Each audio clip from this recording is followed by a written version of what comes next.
ようこそどうぞはじめまして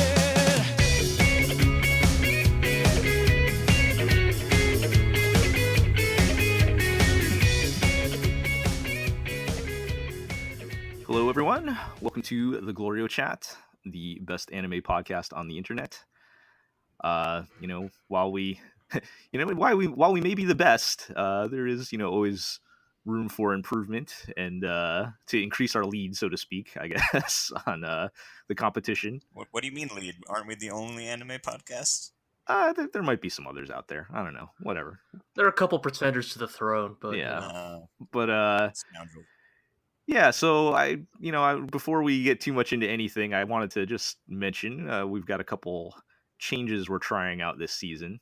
I made a post on the blog about a week and a half ago or so with details, but as far as the podcast is concerned, we're going to try some new things. We're going to maybe be a little more flexible, and we're going to, I guess, focus a bit more on the kind of week-to-week anime that's airing, more so than some of the kind of random topic stuff we've done, and generally try to talk more about less topics. So we're going to kind of rotate some shows in and out, depending on what we're watching, who's going to be on the show. Again, like I said, we're going to kind of be flexible with that, and yeah, just kind of give us an opportunity to go a little more in depth with some of our thoughts rather than trying to, rush through everything.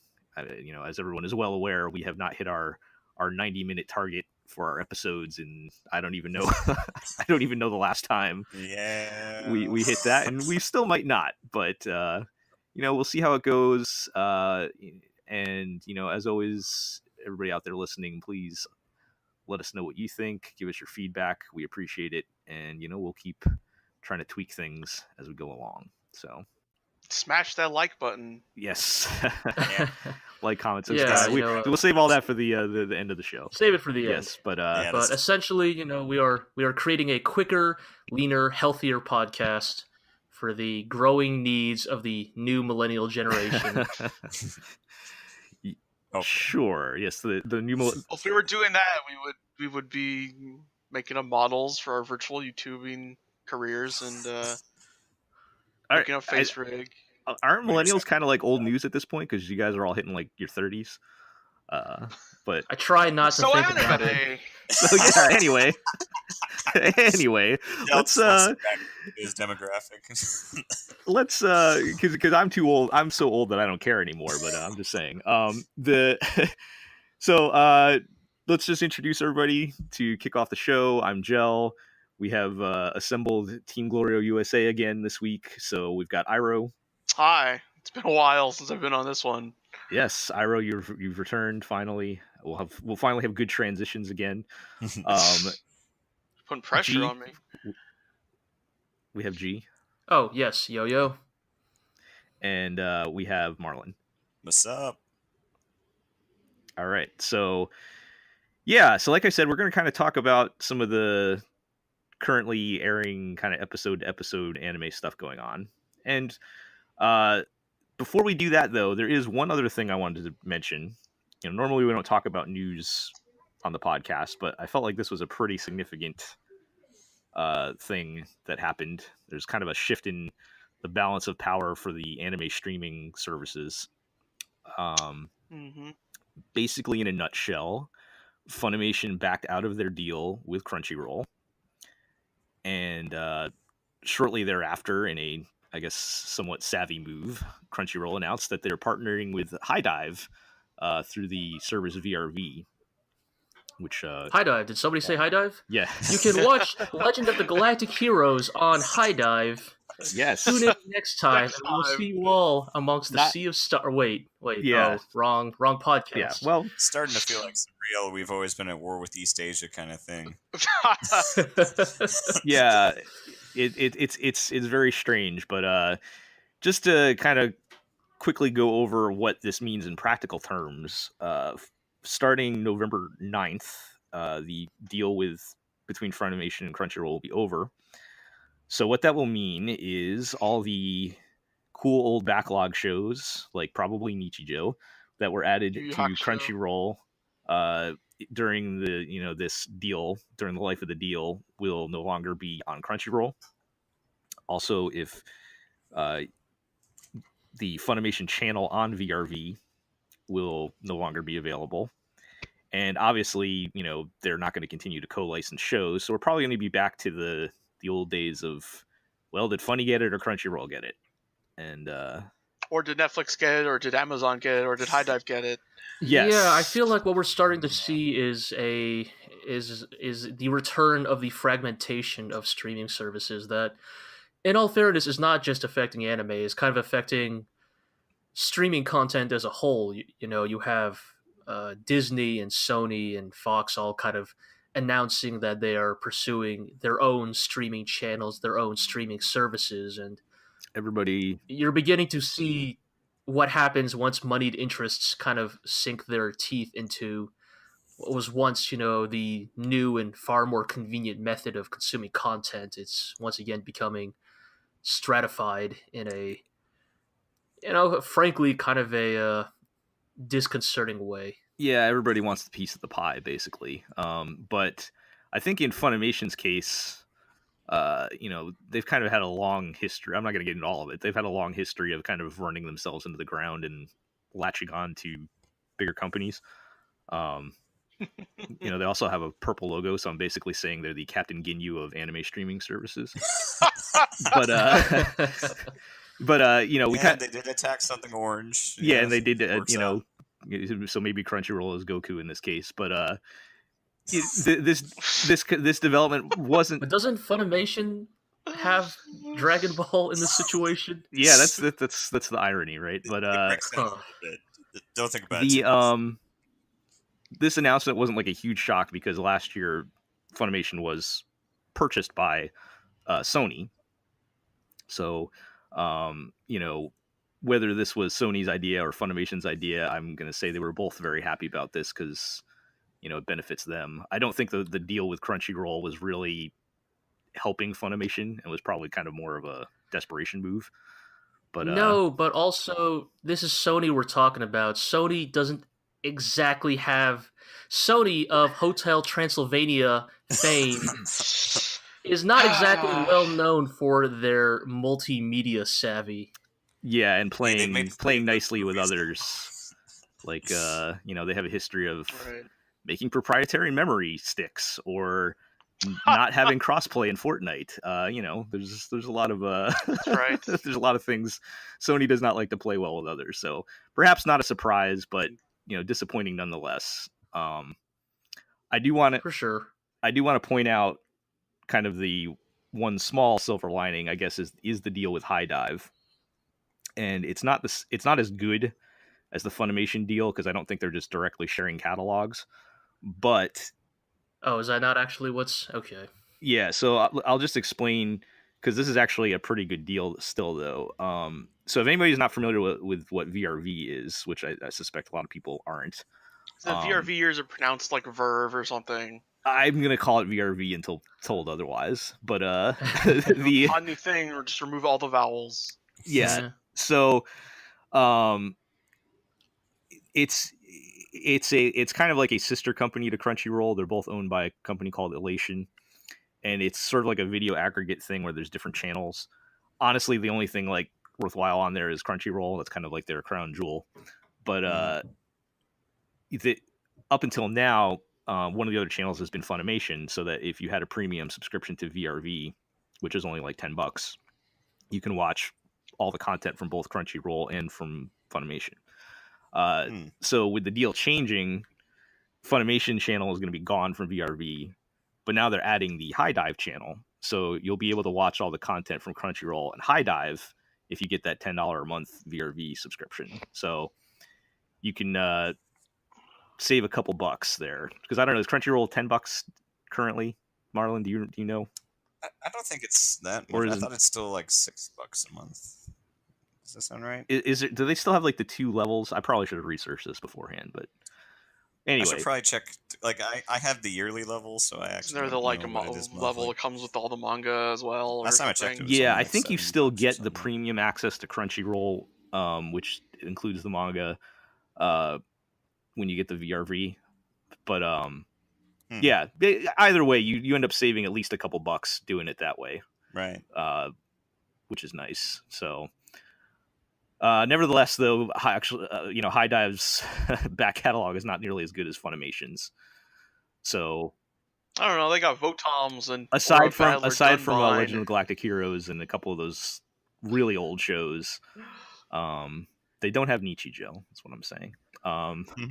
No, but I think here's the thing. Like, I actually do think that HIDIVE is kind of a smart, fun get, for a more mainstream audience. Because here's the thing, right? Crunchyroll gets, almost everything, right? Other than the stuff that Amazon or Netflix snatch up, it usually goes to CR. And they have most of the modern relevant stuff, whereas HIDIVE has very much kind of found its niche in being like, hey, remember that super fucking old 80s mech TV show or something? Yeah. We have that. We got it.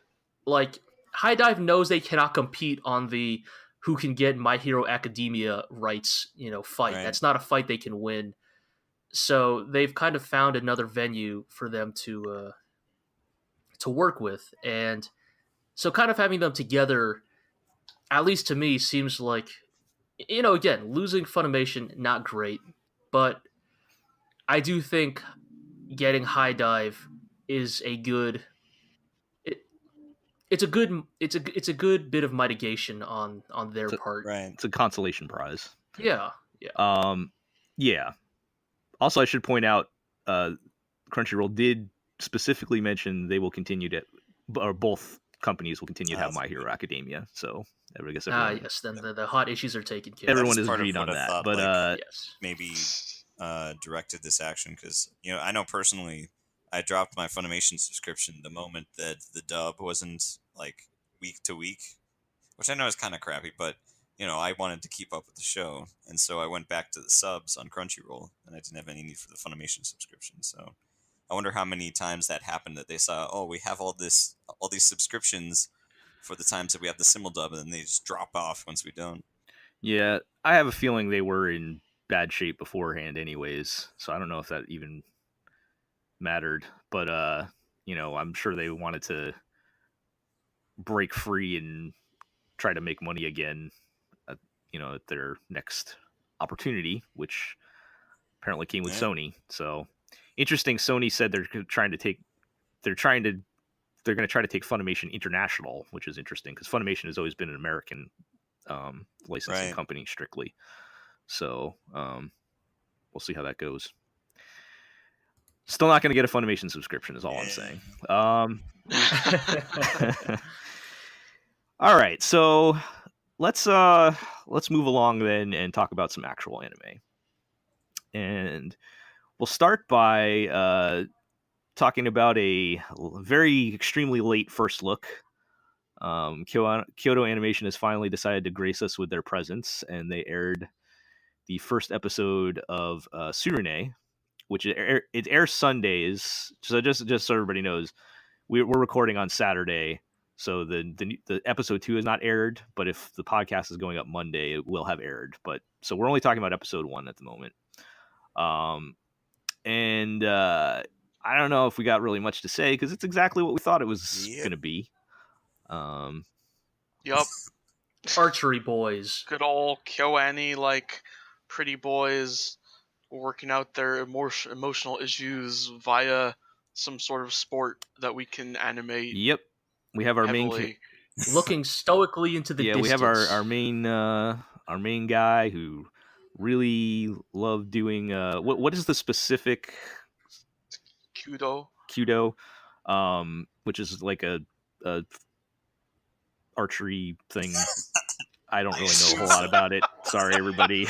I'm not trying to minimize the sport or anything. Yeah, but basically it's it's an archery thing. So archery boys, yes. And look, man, I'm just saying, let's be real, all right? Like, how many fucking people are watching the new KyoAni anime because they're like, oh, I've always really wanted a show that really got into the the depths of Japanese archery. That's really what I'm here for. Let's be fucking honest. No, okay, like there are studios out there that just Right. have a thing they do, right? Like Trigger, like KyoAni, and KyoAni's thing is, well, I guess both pretty boys and pretty girls doing Pretty people pretty doing things pretty and things. pretty Yes. backgrounds, and it's always very like well produced, but also maybe devoid of any personality.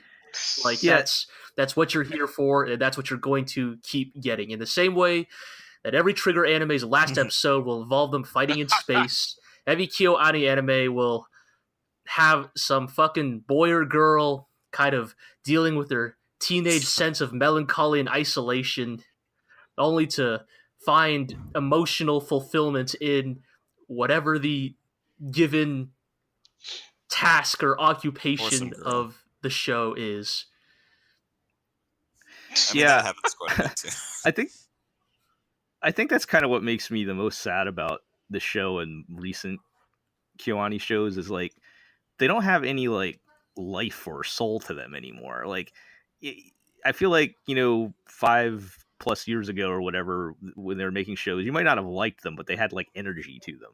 Like there was like life to them, and now they're just so dry and technical and self-serious, and like it's just so boring to watch. And I mean, there's nothing like wrong, but at the same time, it's like nothing to get excited about. Final Fantasy 13 of anime studios. Oh, well, you know what? You say that, but you know what? I'm not the biggest KyoAni fan, but I will say that's being unfair to KyoAni. KyoAni at least has a more consistent track record than Square Enix in the 21st century. I don't know. So, they threw out some garbage every once in a while. Choo-Choo, that one with the limbo spirits. I forget what that was. Yeah, but well, I mean, that was bad, but like I said, at least it had some kind of like personality to it. It was a bad personality, but like there was like, there's something there, and these are just like, it's like watching almost like training grounds for the movies or something like that. I wonder. I don't know. It does make me wonder though, like, how do I put this? I don't think that there has necessarily been any dramatic structural changes to the studio recently. I think most of the leadership, most of the senior team is still largely the same due to KyoAni's, rather unique studio structure and system. So it does make you wonder, have they kind of made this shift because this is what is marketable and this is what is sustainable for them? Or, I guess I'm trying to think of other factors. That's an interesting point because the big three directors of the old KyoAni were like Ishihara, I can't remember the other guy's name, and Naoko Yamada, who's now like their kind of like ace director, and they're all like working on movies. So the TV anime, a lot of that has been either the Beyond the Boundary guy, which that speaks for itself, or new people. So like apparently with Tsurune, it's all new people, and I find it interesting that like they're all still kind of doing the same. Like, is that just what they're teaching their up and coming directors to do? I don't know, but yeah, that is an interesting. I hadn't realized that Tsurune was also another like train up the new staff project. I mean, we'll get to it once we get to Gridman, but that puts it into very stark contrast with the other show this season that is designed to be training up the new generation. It's like KyoAni become like this factory for like these technically brilliant but very boring directors at this point. I don't know, but I guess that's the thing, right? They are undeniably skilled at what they do. It's just perhaps what they're doing these days is not as interesting as it used to. I mean, look, this is the same studio that once gave us objectively the number 3 anime of the decade, Nichijou. So there are clearly talented people there. It's just, what are they doing these days is the question. What is the Nichijou director doing these days? I think he's been doing movies. I don't remember which one, but yeah. Unless like they it- announce they're doing Nichijou the movie, I just can't bring myself to care. What would you even do in Nichijou the movie? I don't know, like You could, well, I mean, it's Nichijou. You could do like anything, really. I mean, yeah, they go on like a trip to an island where all the superheroes in the world and the best superhero researchers convene, and they get attacked by superpowered terrorists, and it's up to it's up to our lovable trio to put a stop to it. I feel like this is not, or this is being inspired by something else. I have no clue what you're talking about. yeah, totally original idea. But anyway, I will just say though, Do not- you better keep an eye out for the last 30 minutes because man, it's really well animated. Yeah, I'm really bummed I missed that. the All right. Well, the only interesting thing that did happen in Tsurune was at the end when he meets the hot samurai dude with the pet owl. I don't know what was going on with that. But yeah, I don't know. I'm sure it'll be something like, "Oh, you need to learn to not take your archery so seriously and just have fun," or something. can the like- samurai dude with the pet owl hanging out at the temple say that though? I don't know. Like doing it at a temple is different from doing it for competition. He's just gotta learn to do it for the self improvement of the martial art or some shit. I don't know. Yeah, like, I'm sure. fucking, the fucking I'm sure like. you're right. I mean, like. Who knows? Yeah, it was boring. That show was boring, but also it made me angry. So I was just hoping it was going to be like C3 Boo when she goes to the temple. Oh and opens the way out man, of the yeah. marble. Oh, Like yeah. you're talking about the samurai, and I was wondering if I should bring up C3 Boo. Like, oh, Because what that if is that's the very direction this that takes? is exactly what I thought about, and there's no way in hell they're going that way. But No. that is what I Now, thought my about. reality Marvel. you say that, but what if in the second episode that samurai is like the bow is great and all, but actually I come from the Sengoku period, and then hands the boy a musket. It's like this is a true warrior's weapon. It's just archery club, but the main character's got a gun. Yes, perfect. It's the entire Send show. Send this to Kiwani. They still have a couple of weeks to change things up. Yeah. All right, let's move on. Let's talk about Rascal Does Not Dream of Bunny Girl Senpai. Still the stupidest title in the It's world. still the worst title. I don't know. What about Pet Girl? Well, that Are we just talking about this season, or we had this discussion last episode. We mentioned Riddle Story of Devil. I still think this one's worse. But the Japanese title is honestly worse because it's like That's like slang yeah. for like a like a or whatever for like a dirty pig. deadbeat kid. Yeah. But anyways, so we had if I'm gonna continue my Monogatari allegory here, episode 3 wrapped up the first story arc and the first girl where he helps solve her weird supernatural phenomena problem, and they basically start dating, which is again. Now everyone can see her wear bunny suits now, or what? Well, she doesn't. She has not only worn did that the. in the first Yeah, she has not. She only wore the bunny suit in the first episode, but everyone can see her now again. And Great. again, that is exactly what happened in the first 3 episodes of Bakemonogatari. Just saying. And I actually thought, as on balance, the first arc was okay. I mean, I really liked it, but I'm really much hotter on this show than you are. Well, I think. Well, Marlon, what is it that you're liking about it so far? As far as I think, like you talked about before, the banter between the main pair, I think, is still really solid. I'd agree with that. Through those 3 episodes, they have really good chemistry, and I think it's been a long time since I've seen like a romantic pair with that kind of chemistry. Right. Yeah, and I would agree with that. I guess it's how much, and it's going to be a recurring theme for later in the show, but how much anime nonsense are we willing to put up with to get that is the question. And I know with this, It's testing my boundaries. That's for yeah, sure. with this show, so the one point where we would diverge from the Monogatari comparison is, you know, I had mentioned last episode, this is not directed by Shinbo and therefore significantly less pervy. There's really not even there's not even really fan service in it. I mean, would you agree on that, Marlon? Like, did I block anything out, or is it like there's not like panty shots and stuff like that, right? Yeah, no, like, you know, you think it's going to be terrible because of the whole, like, the title itself is like, oh, there's going to be a bunny girl walking around, and then she gives him the the bunny girl dress in the first episode, and then she never wears it again. And it seemed to show that they were going in a different tonal direction than you would think, and it continues that in the new episodes. Yeah, and another difference is like in Monogatari, the supernatural phenomena stuff is kind of played from like a horror angle, whereas this, they're like diving into like pseudo philosophy stuff, like Schrodinger's cat, you know, anime's favorite metaphysical experiment. Didn't Monogatari also do that though? A little bit, but this show tries to like this show is metaphysical. So like, you know, there's a slight difference because like this is, you know, it's kind of like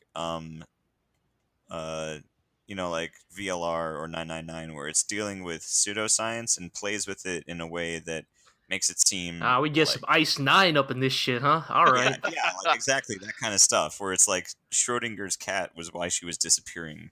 Wait, what? In the last one. It's not. It's a stretch. Well, the same kind of stretch that they do in VLR and that kind of stuff. No, but Ice 9 makes complete sense. It's the special experimental chemical that can morphogenetic field. Morphogenetic fields, man. It's all there, all right. Like, it's been a couple years, but you know, if you play that game, it's all there. It's all explained perfectly well. Yeah, but I think they do a pretty good job. I guess my question is like for Bunny Girl thing is like I watched the first episode and then I was like, yeah, it was all right. And then the more I thought about that first episode, the more I was like, oh, I see. This girl, who all have unique designs are all just going to become into like his harem. Well, but people are going to keep watching the show and be like, no, you don't understand. It's not a harem. It's like smart because of the pseudoscience and see, he's dating the one girl, so it's fine. Yeah, again, we'll find out exactly what happened in Monogatari. But that, I mean, personally, I think that is still the path we're going because, you know, if we get to episode 4, they start the next arc where he meets the next girl. Mm. Well, he kind of already met her in the first arc briefly, but now we're turning our focus over to her. And I don't know, man. I hated episode 4 personally. Wow. I didn't think it was that bad. I mean, once again, I think the chemistry between the main pair is good. Yeah, like the girl itself, it's kind of annoying, but I think you're supposed to think she's annoying. You know, like you're supposed to kind of empathize with the main character having to deal with her nonsense. Well, that's the thing. Does he? I mean, like, so I mean, just to explain generally what happens, they start the next arc, and you know, first of all, I was furious because I thought they were gonna go pull an Endless 8 on us because they start doing the looping days where he wakes up and he talks to his sister in the morning, and you know, they were this close to saying, you know, Kyon Denwa at the beginning, but you know, thankfully that dies off, and I actually thought that was kind of neat that how they just killed it when unexpectedly in the middle of the episode, but it ends up with him in some roundabout way having to pretend to be this other girl's boyfriend. Great. Despite him technically kind of dating the main girl already. And, you know, we're setting ourselves up for all kinds of anime misunderstandings and people not addressing their feelings, etc., etc. So, awesome. You know what? All right. You know what is my beef with these shows? Is that Amagami already did this concept better like nearly a decade ago at this point. And all these other fucking quote-unquote harem shows are still playing catch-up. Whereas Amagami already perfected the formula. 4 episodes per girl, different timeline. Like, it's all there. Right. All y'all had to do was just copy that formula. It works. Every fan gets what they want. Every fan is like, yeah, well, actually, my arc is the best one because she turns into a bowl of ramen. Everybody, unless you're a fan of can say, I respect your opinions, but actually, this girl is my favorite, and my arc, supports that because it exists in its own standalone canon. So how come in 2018, all these fucking romance/harem shows are still so behind the ball? I mean, it's been a long time since I've seen an honest-to-goodness, like, male visual novel adaptation. Or, male... Wasn't Island, like, 2 seasons ago? Yeah. No, I'm talking about, like, one for... based off of, like... What would you say? A VN for men? Because I think that was a VN. Yeah, wasn't that what Island was? No, Island was a male demographic. Oh, it was? Okay, yeah, I totally forgot about Island. Wasn't that also super creepy? Yeah, but I mean, they're not. That's kind of like an anomaly now in 2018, whereas they were very popular. Like, right. Look, I'm just saying. If you wanna avoid all the fucking fan infighting and the whole who's the best girl, or actually Araragi is actually more into such and such because if you look at this scene in the movie, like he says, this line to the cat girl. Speaking of movies, yeah. They're already making a sequel movie for this bunny girl thing. Right. I mean, they're totally trying to go all in on this Monogatari shit, like, with this, aren't they? Like, totally. Well, hopefully they'll actually make this movie. There's already, like, a trailer for it. But, like, that's what I mean. If they were all just separate arcs, you wouldn't have to deal with any of this. Yeah. I think it's still going okay. I mean, it's definitely not as good as the first arc. I want to say that if it gets to the end of this next arc and she becomes his little haremette, then it's done. Then that's no reason to follow up on it. Yeah, but, I will say... I still think it's got potential. I will say a lot of my kind of negative feelings about the show are still rooted in, like, my expectations and the context of these types of shows, fair. And more so what the show is actually doing. With the exception of episode 4, because I really hated the whole I have to pretend to be your boyfriend now thing. But it does feel like every time it's about to do something really, really stupid, it doesn't go there. So to the show's credit, it's, it hasn't actually done a lot of, like, really bad stuff yet. And I just feel like the shoe's just going to drop at any moment, though. And that's, if you want to put Speaking of... yeah. If you want to put that on me, that's fine. But I still feel like that's going to happen at some point. So, yeah. Speaking of shows where the bad shoe dropped. The bad shoe did not just drop. It fucking fell from orbit. The whole foot fell off with. It crashed into the earth. And decimated, 95% of life on the surface, leaving everyone, its survivors, to just wonder what had happened, what could have possibly precipitated the events and decisions that led to its recent turn in quality. That's a transition. We're talking about Zombie Land Saga. Yeah. So that was so bad. I just want a quick recap to everybody. In the first 2 episodes, I feel like they very clearly set up this premise of we're going to throw the girls into a different musical genre every week, and it's going to be weird and funny and just lighthearted and fun. And we had the death metal in episode 1, which is appropriate for zombies. We had the great rap battle in episode 2, and now we arrive on episode 3. And in episode 3 they do a guerrilla live show out in the the town square or whatever, and it's pretty much just straight up idol singing and dancing. Live, standard idol, bad there CG isn't a dancing. Hint of irony. Nope. It is played completely straight. Like Mama Romeo is the only one that's still trying to treat it like a joke, basically. Yeah, like the zombie aspect barely plays at all. it is utterly confounding. Like we can get into this with both thing going. Yeah, with 3 and 4, but like it's just how do you go from 2? All right, we had our conversation about is it actually satire and is it actually good? Is it actually entertaining? Blah blah blah. Like, you know what? Whatever. Regardless of what it is, those first 2 episodes were a lot of fun to watch. Whether they are just a regular idol show with just a good sense of humor or whatever, the first 2 episodes of Zombieland Saga are great. They're funny. They're well animated. The dialogue is snappy. The visual gags are good. Great character animation. Is it just like what the fuck happened? Like what the fuck happened between episode 2 and 3? It did the writer just like run out of good ideas? Was the first 2 episodes just, is that just all the good ideas they had and they were like, well, that's it? The investor kicked down the door and say, "This is not enough idol." Like, I thought you were here's the thing, right? Like we're gonna get into like some real conspiracy theory shit, but like my theory is that there is like an internal fight at MAPPA right now between the people who are like, it's a zombie idol show, we should just like do funny dumb like skits every week, and then is there just that fucking like slightly balding Japanese man in a suit like angrily tapping his foot asking why Smoking the idols right, like why the idols aren't ganbare-ing hard enough, Like he's just like, say, where's the ganbare? Why aren't they cheering hard enough?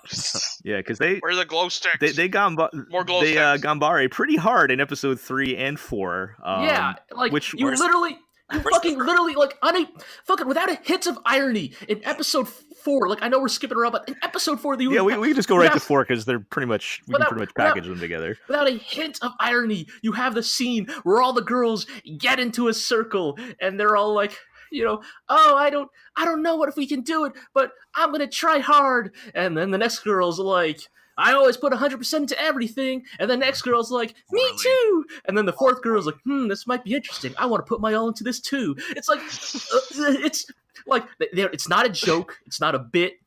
Like, here's the thing. The way the show's written the first 2 episodes, Episode 3 could have been a bit. Yes. Episode 3 could have been a fantastic bit because, here's the thing, all right? Like, to give it some context, episodes 1 and 2, right, it's like they're doing different genres. And not only are they doing different genres, but they're animating it really well, And then episode 3, they introduce the CG models.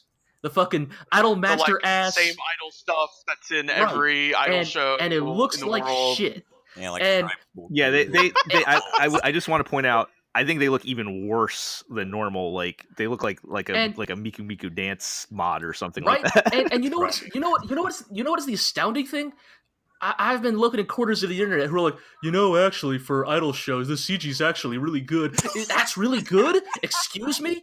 If that's really good, it sounds like you're watching trash for a living. Right. You fucking trash, man. Like... It's like, Tribe Cool Crew had better CG than this. All right, say what you will about CG, all right? Like, we'll get to Gridman at the end of the day. Well, we'll get to Double Decker and Gridman at the end of this podcast. But CG can work. But you cannot fucking, I fucking dare you, look me in the eye and say that the CG dance sequence in episode 3 looks better than the rap battle in episode 2. And that's a thing, right? Like, as a bit, as a one-off joke, that would be hilarious. If it was just like, haha, look at these hilariously bad CG models dancing. What a funny joke, am I right, guys? Especially like that's what I said. Performing like amateurs. Yeah, like, that's what I said to Iro after I watched that episode the other day. I was like, boy, that CG, that preview looks like shit. Good thing that's just a bit, right? Like, but it's not. Because then in episode 4, they do it again. And they just do it again. And 100% seriously.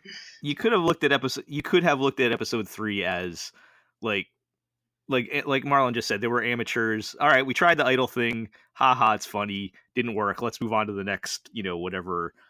And... we move into episode 4, and they double and triple down on the the idol thing completely. Like so basically they go do an actual scheduled performance at this hot springs, and aside from getting everybody high and a bit of a horror scene at the end, there's literally no no spin on this whatsoever. It's just straight up right. it's played completely straight. Even the product, right? When they said, "Oh, we're doing like an event for a pharmaceuticals company," I was like, "Okay, the funny joke is going to be like they're like erectile dysfunction pills or something, or they're like they're pills for like digestion or like laxatives, just whatever, right? It's a pharmaceuticals company. You can do a funny dumb like kind of crude bit like that, right? They don't even do that.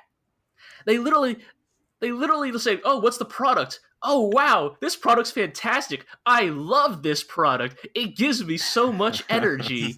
Like, not even a hint of irony. Like, is it like were they actually shilling a real product in this episode? Like, is that a real pharmaceuticals company? Because like it didn't sound like it. It didn't look like it. no, but so... the way they were talking about it is so devoid of satire or irony or any bite. Like it almost felt like it was an actual like ad for a real product. Like it was an actual thing that they were trying to sell. Because if it's not a real product, if it's not a real company, why would you play it that straight? Right. Like, why wouldn't you do even just a little bit of funniness with it? Like, you don't have to go full into like what's this pill? I don't know what it is. Well, let's all try it out. And then later you find out it's laxatives. Like, you don't got to go that far. Right. Or something, I was expecting to like they'd put it on and everyone would get so relaxed they'd like fall asleep and not see their show or something. Like, right? Or like it's a sleeping aid or something. Right. So, yeah, I mean, there is one. I want to highlight one particular scene in episode 4 that I think kind of sums up my feelings here. They, at one point they decide to go walk around town at the place that they're doing their gig, and they go to like what do they call it, a soaking pool or whatever, where you put your foot bath thing. Yeah. And so they all have their makeup on at this point, and so they all dip their legs in the foot bath thing, and they start having this total idle conversation about man, I'm so glad that we can all work together and let's try our best to be this real idol group. We can I mean, this is where like the Ganbare conversation happens, right? So I'm like, okay, fine, but hey, as soon as they get out of this foot bath thing, all their makeup's going to be off their legs and they're going to be in trouble, and then we're going to be back to zombie hijinks. But no, apparently they don't. Water. They sprung for that waterproof makeup, and nothing happens. It just played entirely straight. And they're right, and it's like, is the producer at least funny in episode 4? Because like he was still really unsettling and funny in episode 3. No, the producer. And I'll talk about that. I want to talk more about him later, but go ahead. Yeah, G. I was gonna say there is like that one kind of decentish bit in that as well, where like the producer is talking to the pharmaceutical lady, and he's I mean, it's a pretty predictable bit where he's like, and I'm sure they're working very hard right now, as he sees them all like running by but then there's no payoff to it, right? Like he sees them walk past, but then there's no repercussion, there's no like, I guess there was that bit at the end where he's like, "Oh, I'll shave your head next time" or something. It's like, whatever. But right, like all of the scenes that I saw, he acts like he owns them, but well, I mean, here's the thing, right? Even that could be a funny bit if it's playing into the like often like kind of egregious pseudo abusive relationship that producers have with idols, right? Like if they leaned into like, "Oh, he's shitty and you should laugh at him, but also remember he's shitty," but they don't really do that either. It's like the show lost all of its teeth. So after the first 2 episodes, that point kind of touches on what I think is maybe the one thread of hope here, and this is a long shot. I'm going to just tell everybody now. I'm not predicting this is going to happen, but if there is one thread of hope here, they do specifically raise some questions in episode 4 about why are we zombies? Who is this weird man that has assembled us? What are we doing? And I feel like, especially in the very beginning of the episode, they go out of their way to make him seem especially cruel. Like basically what I'm getting at, I'm wondering if there's going to be some kind of coup happening at some point where they just rise up against their master and like do their own thing, or I don't know, or if there's something else going on that we're going to peel back the curtain on, Maybe that pharmaceutical company they were working with is the one that caused the zombie outbreak or something. I don't know. I'm just throwing out, like, is there another layer here that It's good to have hope. Right? Is there another layer here that we're missing? Is all I'm Here's throwing the out thing, here. Jill. That would be funny. My fear is almost the exact opposite, where they're going to find out that the producer actually has a tragic backstory and that he researched necromancy to revive his long-lost love, and that's going to excuse all of his behavior. And then the zombie idols will ganbare hard enough to bring her back to life or something. Well, that would be like a even worse case scenario.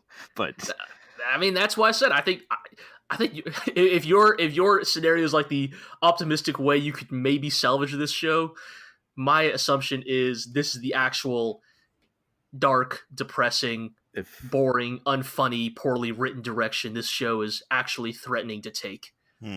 I mean, it's possible they could have just thrown out the raising the questions as a one-off joke and never addressed the questions again, too. So, like, I don't know. I just feel like that's kind of the only path where the show could save itself at this point, because I don't foresee it going back to, at least immediately. I don't see any way they could just, like, go back to what we were getting in episode 1 and 2. It's just, yeah, I mean, it'll probably just totally become a regular ass idol show. It's just so confusing. Like, if you're a bad show, but you had one good, funny bit and just one, I can believe it. I can be like, okay, the writers, stopped clocks and all that shit, right? I could imagine you accidentally happening upon a good, funny bit once. But twice? Like, you clearly had an idea, and you thought it was good enough to do twice, so why did you go back to the boring idol shit immediately afterward? Guess we'll just have to wait and see. Does it even earned in episode 5? I don't fucking know. Like, I don't know, I fucking watched Franks to completion. Like, I don't know what worthy means anymore. But I mean, I'm already in pretty deep, is my thinking. I kind of want to just I'll give it at least another 1 or 2 episodes. I'll try to make it to 6 at least. I feel like for me, this is the kind of show that I could see myself hate watching because it's bad, but it's not like offensively bad in the way that like Arrow Manga Sensei or those other shows you guys hate watch are bad. Like, it's bad, but it's not like, grossly offensive bad. It's just boring bad, disappointing bad, but not in a way that like makes me want to question my faith in the very genre itself or humanity. It doesn't need to do that. I already have no faith in the idol genre, so. Speaking of disappointing bad shows, let's talk about another disappointing show, which I know, Marlon, you're coming in hot just trying to catch up with this. I was blazing through those episodes today. Yeah. I've been forcing myself to continue watching Boarding School Juliet, as I desperately want the show to be good, and for the most part, it continues to disappoint me. Episode 3 introduces a new character, Princess Char, which I don't know if that's supposed to be a Gundam reference or not. Wait. But she doesn't wear. I mean, does she wear red? So no, it isn't. Does she have a mask? She has a crown. Yeah, she doesn't have a literal mask. Maybe a figurative She's mask. talking about how humanity needs to escape their bonds of gravity and go out and embrace their destiny in space. Yeah, are human souls weighed down by gravity? Does her chariot move 3 times as fast? No, she's basically a sadistic lesbian stalker. So, you could line that up with Char Aznavour in some ways. So she's like the perfect princess who's the best friend of the main girl and the main guy, and she discovers that the 2 main characters are dating, and blackmails him because she's secretly in love with her herself and has like, I see. right down to the the secret room behind her mirror where she has pictures plastered all over the wall. This is not a joke, by the way. This is a real one of thing. those. Yeah, no, this is all entirely literal. And It's just show from like 15 years ago. Yeah, that sounds about right. Yeah, well, it's yeah, I don't think we've actually mentioned on the podcast, part of why I was interested in the show is it is but the same studio and director as Yamada-kun and the Seven Witches, Okay. which is, the mildly smutty GLORIO fan favorite of a couple Arrow years Manga ago. Award winner of 2015 or something like that. The Arrow, Or Arrow Kawaii, yeah, Marlon's sorry. Arrow Kawaii award winner. And there are some similarities in the show as far as, again, like I said, this is going to be a recurring theme here. The main couple is pretty good.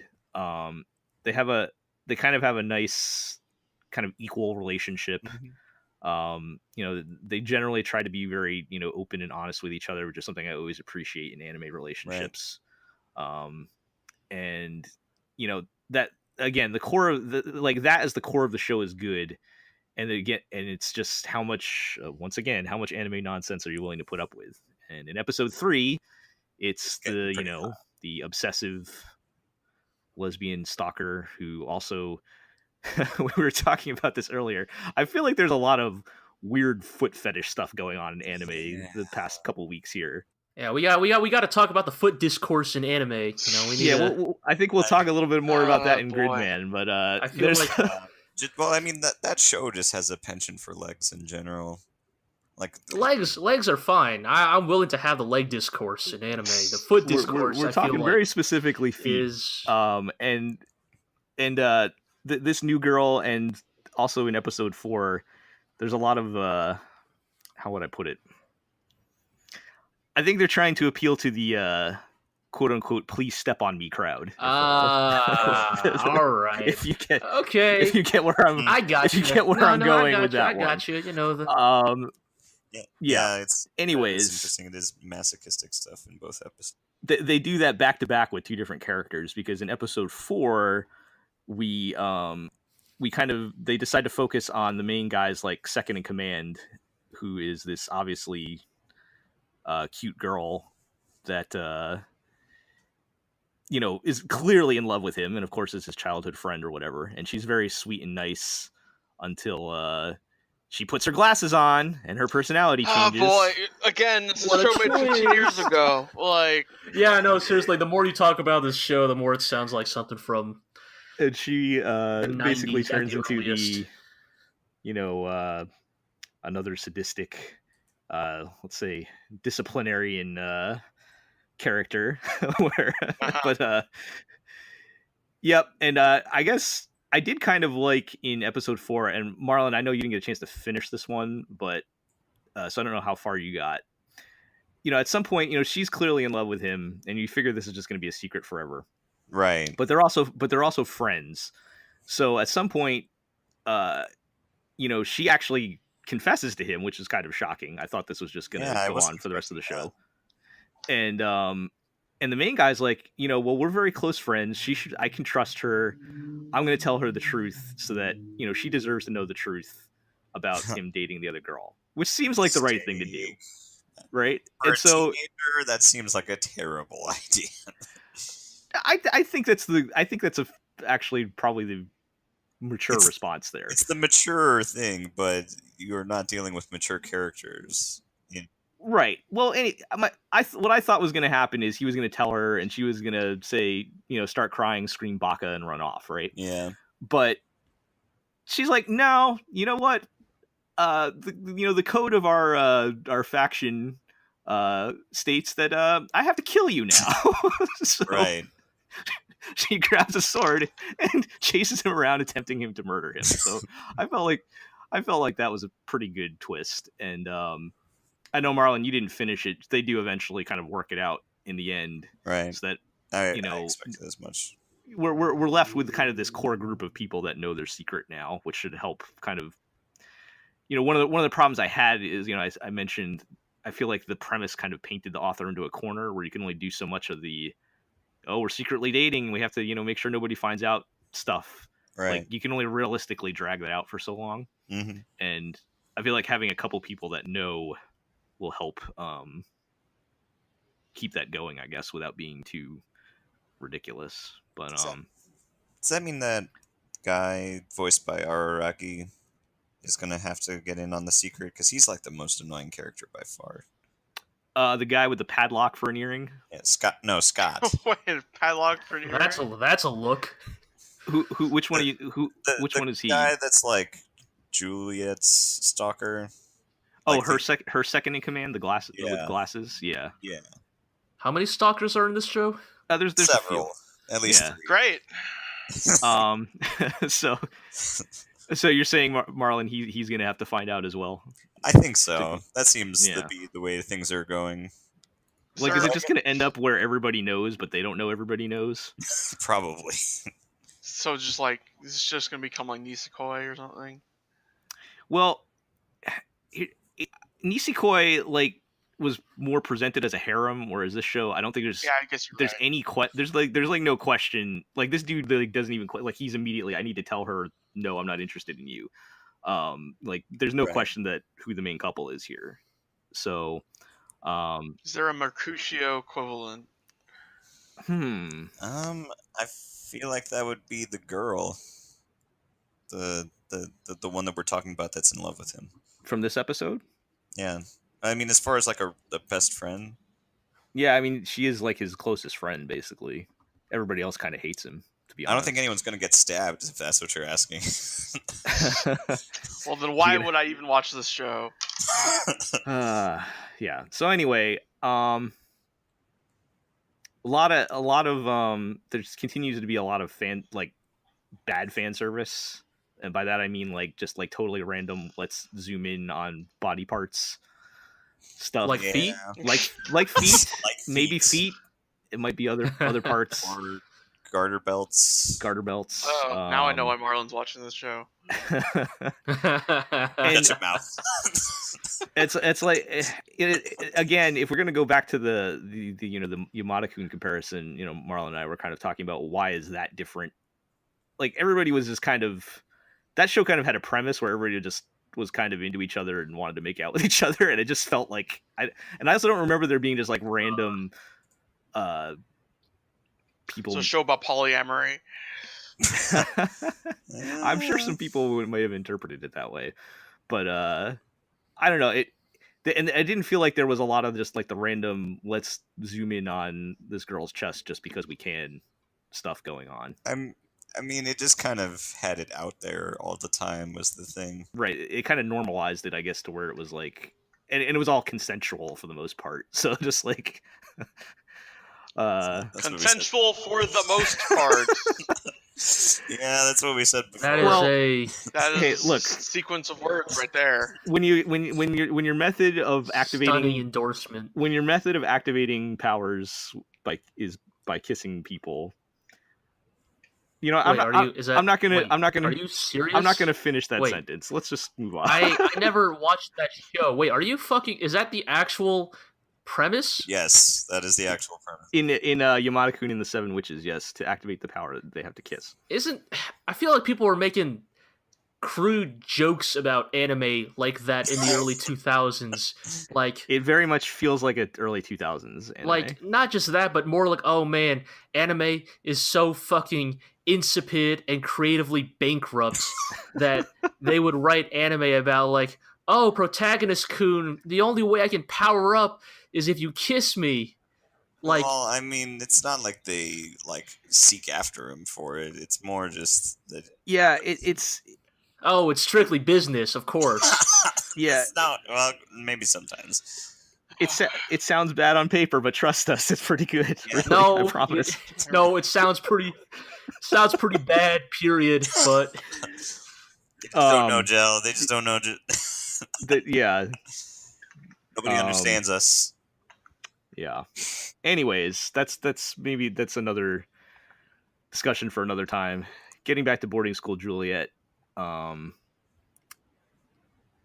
I would say episode 4 is maybe slightly better than 3, the show's still not great, and I will probably keep watching it again because, like I said, I'm desperately wanting it to be good or for it to turn itself around. But once you've hit, I think, the episode 4, like episode 3-4, it's hard to turn like like completely salvage the show. Like, Yeah. you're gonna always have to say, well, in the first 3 episodes, it's really bad, even if the rest of it's good. So I don't know, but I find You it know, really- I mean, by this point in a show, the personality of a show starts to settle in. You start to get a feel for generally what it's going to be and what it's trying to be, I think. right. I do find it interesting we have kind of like this opposite views of Bunny Girl and Juliet, where it's like we both want it to be these other shows to be good, and the other one just thinks it's not worth it. Like usually we're together on at least on romance shows and things like that. But I think it's a more subtle difference than you're thinking, Marlon.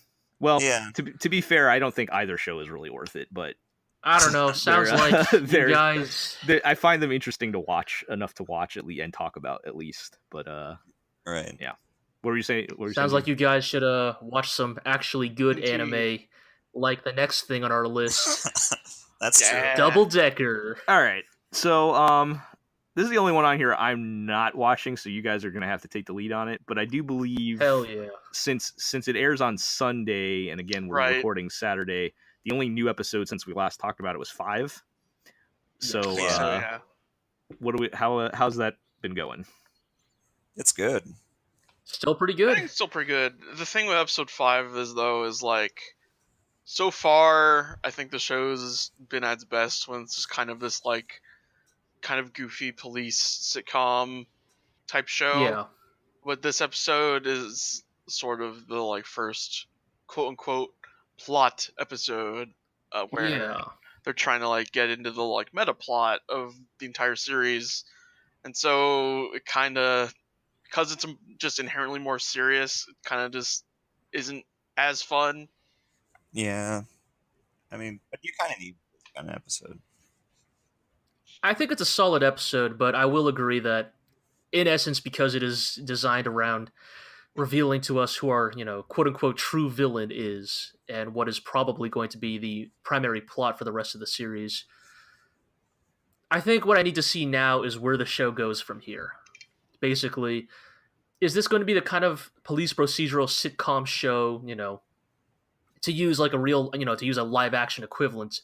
If it, you have a 12 episode police procedural, is it the sort of thing where this episode introduces, the serial killer that the heroes are going to need to stop by the end of the season, but that's sort of an A plot that happens every now and then while you still have your day-to-day episodic stories?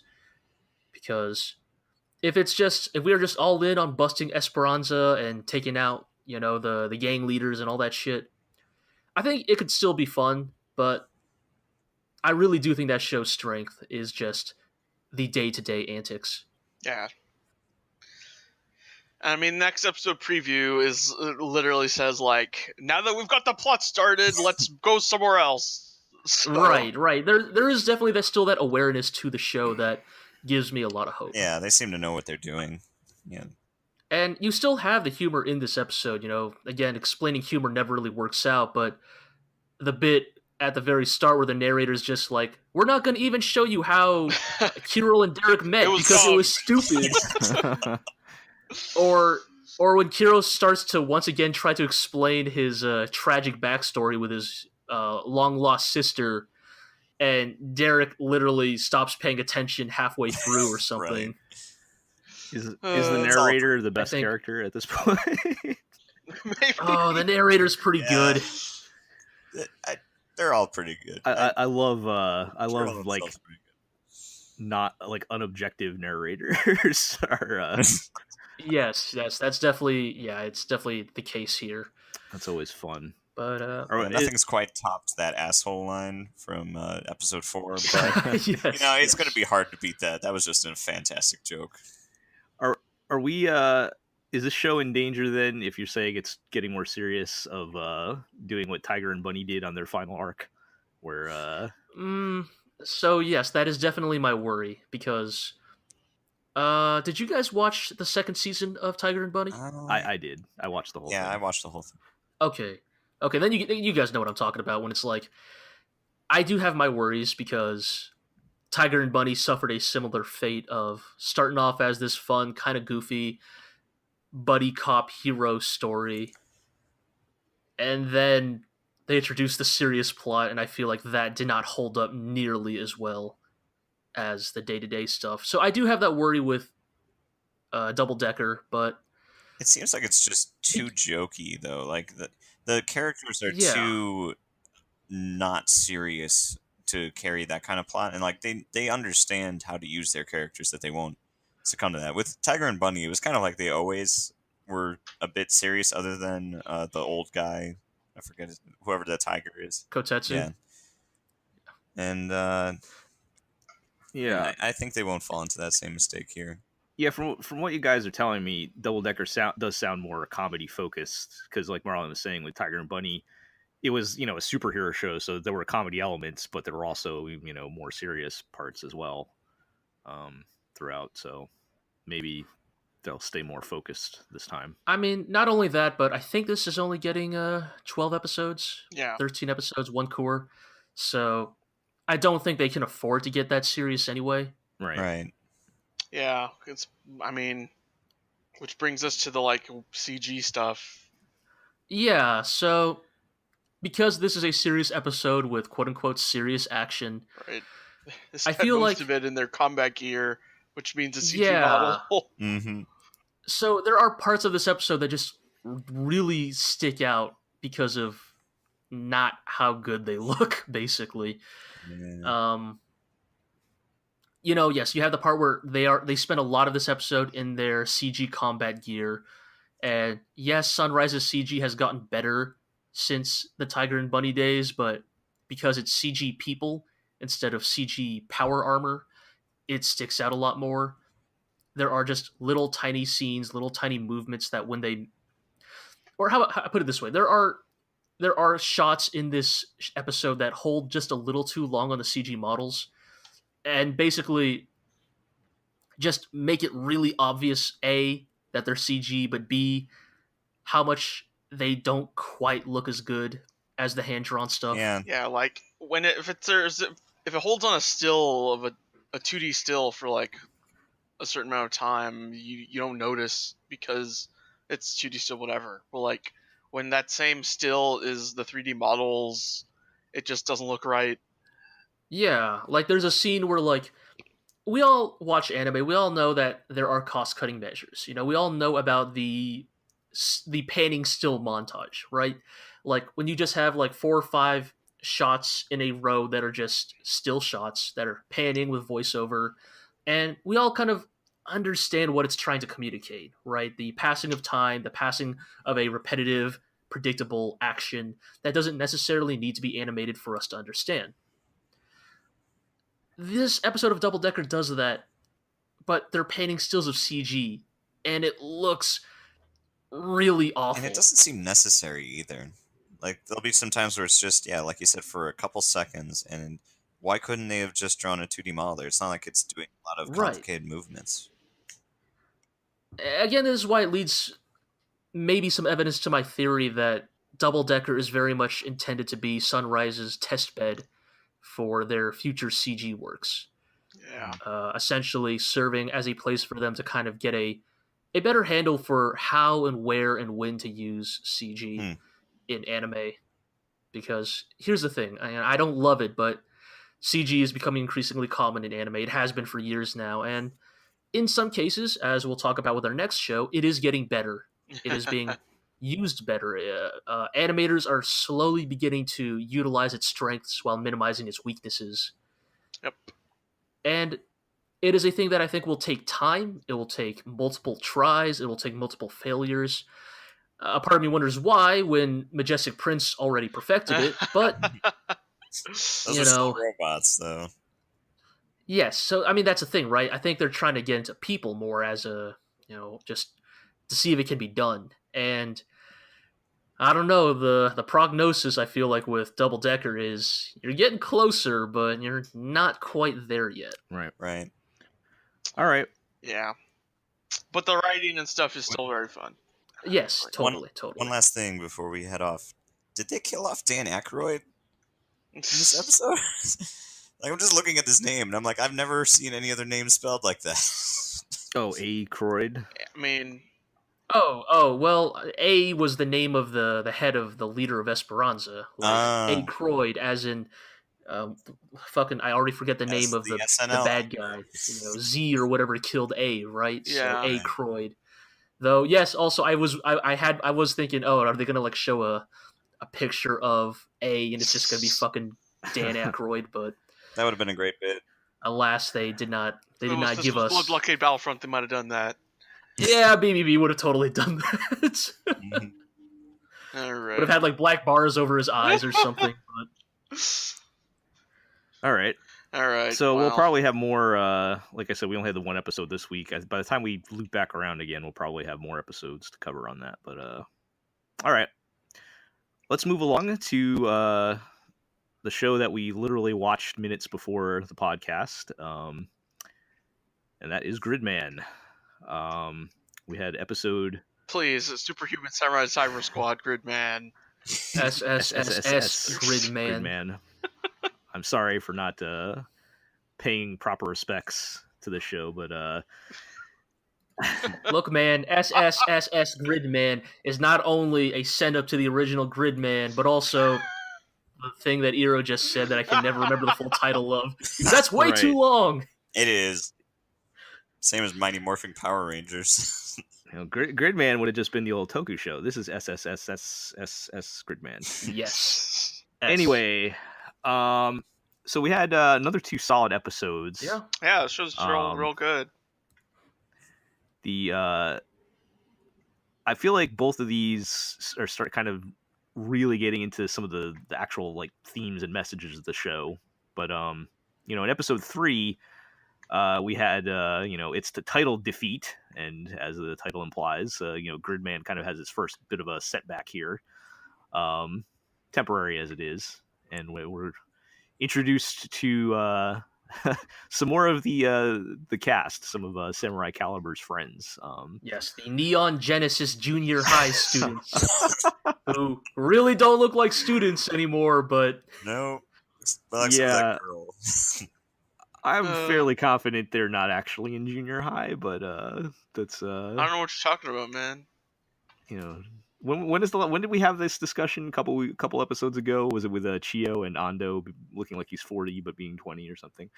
But anyway, I thought it was a pretty solid episode. Like we said, we kind of met this kind of fun cast of characters, and it starts to introduce the this kind of theme of. I don't know if we know enough to sum it up in a few words, but how youth interacts with each other and communication in their relationship with 2018. Technology, right? And how we're kind of all sort of like I don't know if they're going to go this route specifically, but being kind of disconnected and isolated when we don't really need to be. You can just pick up the phone and call somebody if you want to know how they're doing, that kind of thing. Right. Yeah, there's the whole thing of when somebody was killed by a kaiju, they stay dead even after the reset, right? So yes, Rika is afraid to call TBK because she doesn't want to know if he's dead. She's afraid to find out if he's dead or not. I really liked episode 3. I think it's my favorite of the 4 we watched so far, and I think a lot of that is that it moves in these kind of simple but very effective strokes. The essential message is it's about communication and about how both difficult and simple communication is for a variety of factors, but also how technology can connect us in ways that we could have never imagined decades ago. I really like the one line from Max where he says, do you usually ask strangers how your friends are doing? Yes, yes. It's a fantastic line that, again, I think the show works really well because the things it's communicating are not that high level. It's not that deep or nuanced, but it communicates them so effectively through both its visual storytelling and its dialogue in ways that don't feel pandering or, on the nose. To briefly compare, for example, to bring it up again, the last episode of Fooly Cooly Alternative to Gridman, the final episode of Fooly Cooly Alternative literally has one of the characters explain the theme of the entire show. Yeah. Like, he literally, like, basically walks up to the camera and is like, you know, girl, life is etc., etc., etc., blah, blah, blah, blah, blah. And I'm like, wow, you really did that, huh? That makes me furious because the Right, original Fooly Cooly was like the exact opposite. Like, right, we're not telling you anything. It's definitely like, yeah, it's very disappointing. Anyways, let's not get into it. We don't. Right. Point is, Gridman is doing Gridman doesn't do this that. well. Like, they're not over explaining. They're really not. It's you're all taking it out of context and the character's actions. Yeah, like Max doesn't need to just walk up to Yuta or walk up to Rika and be like, you know, girl, communication is important between friends. No, he just says a line and like you, the viewer, understand the immediate intent of it and what is trying to be communicated in this episode. And it has been so well established because of not only that, but because of, once again, that show's kind of magnificent shot composition that maybe more than anything else, maybe even more than the action, actually speaks to me that this is a Trigger show, is just their masterful handling of shot composition and the way, you know, scenes are arrayed in ways that immediately both read but also look very striking. Yeah. Yep. And the action's cool too. I mean, holy fucking shit. Like, that fucking transformation in the episode 3 when he gets the truck arms and like he does that fucking like rocket powered overhead punch that transitions into like a suplex. Yeah. Oh my god, it's like, let's talk about fucking CG used well, right? Right. Oh yeah. That, like, you know, again, I'm not the biggest lover of CG, especially in mecha, but I think shots like that can use it are a good argument. Use it for increased dynamism. Yeah, like, it leans into CG strengths. It does things that 2D, you know, can do, but is a lot more resource intensive and a lot more time consuming.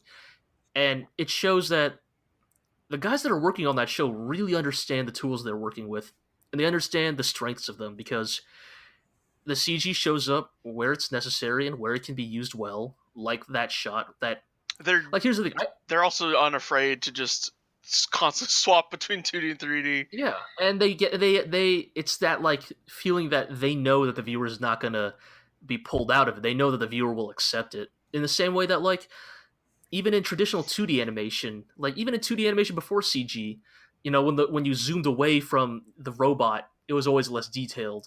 And then as soon as you zoomed in, it turned into that fucking hella good-ass Obari shot with, like, all the, like, rim lighting and, like, scratches on the robot that you don't see 99% of the time. They're basically using CG for the same kind of thing of, you know, when we're zoomed out, when we're doing these dynamic shots, we're going to use CG because we can make it look cool, we can make it look good, we understand its strengths, and then when we need to, like, get a real close zoom-in punch or a badass sword or a transformation sequence, we go back to the 2D because we know that's where it shines.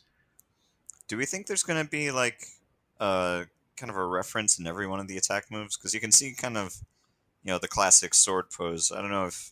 I mean, I assume that... They've all been references so far, I believe. Yeah, my understanding... I think the sword was from, like, Mike Gine. Yes. I'm about 80% sure the fist beam was Yaokai Gar. okay. Yeah, like the way the frontal shot, like, of the hands, like, brings his hands together. Yeah, it's very... obviously Inazuma kick this week. Right, Rider kick, yeah. Inazuma kick, yeah. Yep. Should we talk about episode 4, I guess? Yeah. Episode 4 also good. Well. Sorry. I feel like episode 4 was less good than 3, which is not damning in any way. Like, it's still good. Well, I think 4 is that situation where episodes 1 through 3 are the honeymoon period, right? Yes, it's where they bust out the coolest moves, the flashiest stuff. Yeah. Like, 4 has to bear the burden of, now we move into the middle of the show, where it spins its wheels for a while. Right. But still some really good moments. I think episode 4 works really well at kind of letting more and more of Akane's, like, I don't even know what to call, you know, I don't want to just say her damage, but her like psychosis, her mental state leak into, you know, the rest of the world. There's that excellently timed conversation at the very start between her and Rika on the bus that I think is magnificent on a minor scale, and like that kind of subtle way that their dialogue is timed. The way that Akane is basically like, "Bitch, did I stutter? I asked you a question." Is it almost really good. Like, I know you don't get that kind of direct dialogue in Japanese very often. Yeah, I know it might be a bit of a stretch to say this, but like including the communication aspect, like the way she interacts is like almost autistic. You know, like she doesn't like contact. She like expects people to answer her questions immediately. She doesn't really get social cues for the most part. I could definitely see them maybe hinting at that as an angle. I don't know if they would ever make it explicit, but I definitely think, I don't know. Like, I don't think you have to be autistic to, be a person who has issues communicating with others. That's or true. having issues with, physical contact. Like, greater than that. I got friends who definitely don't like, close intimate contact, and, that's just how they are. But right. I think it does definitely get to her, like, weird disconnect with the world, right? Like, we see it with, when she gets, like, bumped into by, those college guys at the mixer or whatever, like... She immediately bails. Right, like, the way she immediately, like, turns tail. Like, there's that combination of, like, incredulity of, like, how dare you touch me, and, oh god, he touched me. That, like, then there's that scene of her, like, mashing the elevator button. Like, just... Again, I think the show, again, works very well with its visual storytelling. Like, we don't need... I think the fantastic thing is, because Akane is so isolated, because her only other, like, confidant is... Chief Over Justice. Fucking Chief Over Justice. Like... Which is still... Can I just... Okay, not to go back to episode 3 too much, but there's just that one fucking shot of, like, Akane, like, smiling next to the monitor with Alexis on it. Like... It's just, and they're like, and she's like, haha, we killed Gridman, and Alexa's like, ha ha ha, yes we did, and that fucking Inferno Cop ass voice that just fucking cracked me up so hard. Oh yeah. But I think this thing is because we don't have because nobody knows Akane, nobody can speak to her behavior, and as a result, you can't just have a character that goes, well, didn't you know that in middle school, Akane blah blah blah blah blah, right? Like you don't have any of that because you can't have any of that. Yeah. Mm-hmm. So instead just like really good character animation and visual storytelling. Like you have to just read into her behavior as a viewer, instead of having it explained to you. And I think those are kind of the moments that shine in this episode when the rest of it is kind of just bog standard, The monster shows up. Well, we do have Gridman's got to fight it. We do have coming back to the communication theme, we kind of bring up Yuta's little crush on Rika. Oh yeah. Including my personal favorite part, supportive Gridman, offering to offering to help in the I'll help in any way I can. In the ways of love. Yeah. Gridman is my dad. Moment. So that was pretty great. But again, we had was it Max the mask guy handing out some more one-liner advice and getting Yuta to try to be honest with his feelings and just communicate with Rika. Yeah. And Great man. So that's continuing to build on that theme a little bit. I mean, I could definitely appreciate. Sorry. Yeah, I mean, it's not the most interesting or unpredictable development for sure. I mean, we probably all saw that coming at some point, but it continues to build on the theme in ways that aren't just explaining it, but showing and not telling. Yeah. So good. Or I think it's it's using the themes. Let them go about I think it's using the themes of communication in ways that apply to, fairly realistic character interactions. Right. Like who here hasn't gotten a phone call that they hung up on and then thought to themselves, shit, I really should have answered that. Right, exactly. Who hasn't tried to be honest with somebody about, something and, the circumstances just prevented you from, being upfront about it.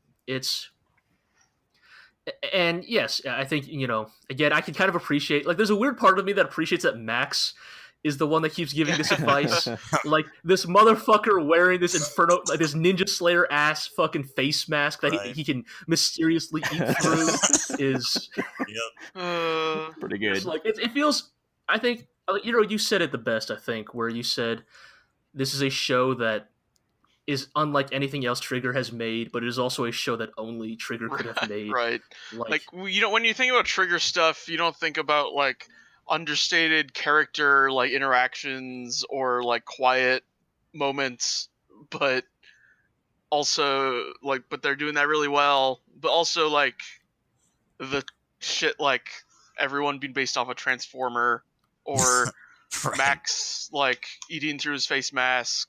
Right, like, the fact that, like, I joked about this earlier in the episode, and the fact that it eventually they made good on the bit made me extremely happy. The shot of Max with the bite taken out of the toast, but no indication to how it happened, and like none of the characters responding to it. Like, there's no indication. Like the mask is making a chewing motion too.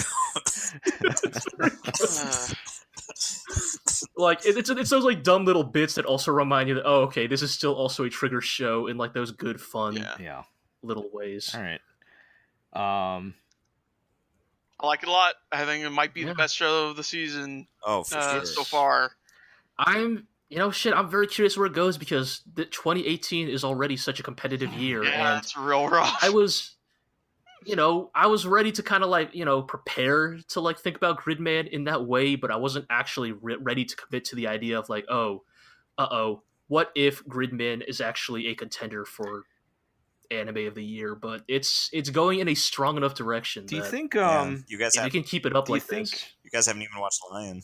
Oh well, yes. We'll save the end of year discussions for later. But do you think? I know in the first 2 episodes, I very much got the impression that something weird was going to be going on in the background here, and like at some point we were going to pull back the curtain. I don't necessarily feel that as strongly after episode 3 and 4, but do you think they're going to pull some kind of twist here, or is it pretty? Do you think we're just going to ride this out as is? I think they might still be in the Matrix. I think something's coming. I think something is coming. I don't know when. I don't know when they'll reveal it, but yeah. It's because of the core conceit of the whole, like, when they die they're erased from reality thing. It's just so stark of a narrative element of the show that I feel like that has to come to a head eventually. Like, it seems too normal to just be like, oh, they died and that's it. Like, something weird has to be happening there. Mm-hmm. At least for me to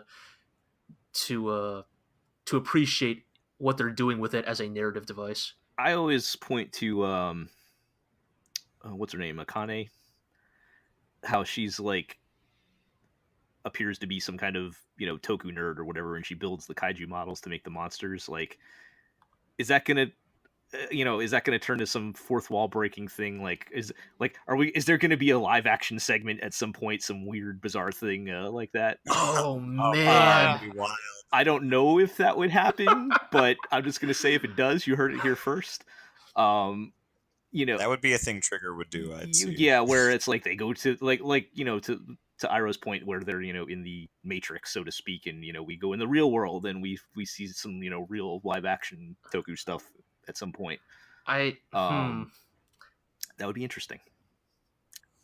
yeah, that's. I would agree. I had not considered that they might try to do that as a bit, but I mean, there's a lot of references and paying homage in this that I wonder if they would take it to the next level in that regard. I don't know. Just throwing out some crazy ideas, but. I mean, if any show is worthy of crazy, weird conspiracy theories, it's definitely Gridman.